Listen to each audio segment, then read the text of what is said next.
بیوی کا ذہن میں جب کسی کے خیال آتا ہے ہماری معاشرت میں، تو پھر اس خیال کو صرف 3 چیزوں سے ڈیفائن کیا جاتا ہے: روٹی، کپڑا اور گھر۔ یہ 3 چیزیں ہماری معاشرت میں عورت کو ایک مکمل وجود کا لقب دیتی ہیں کہ جس عورت کے پاس یہ چیزیں ہیں تو وہ عورت ایک کمپلیٹ رشتے میں۔ تو کیا واقعی ایسا ہے؟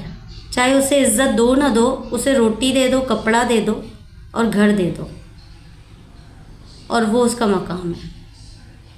تو میرا سوال ہے یہ کہ ان عورتوں سے کہ کیا جب ہم اپنے گھروں میں ہوتے ہیں شادی سے پہلے تو ہمیں یہ ساری چیزیں مہیا نہیں کی جا رہی ہوتی؟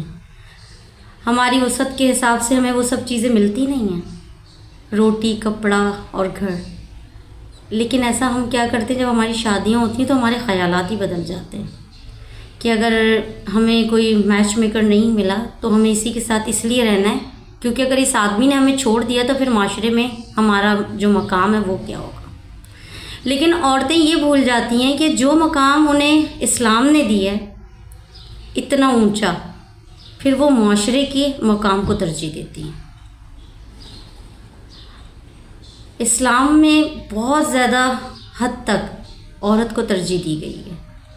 آپ صلی اللہ علیہ وسلم نے جب اسلام کی تبلیغ کی تو عورت سے انہوں نے بہت پیار کیا ہر روپ میں۔ ماں ہے تو جنت کا لقب ہے، بیٹی ہے تو رحمت ہے، بیوی ہے تو جنت کی ساتھی ہے۔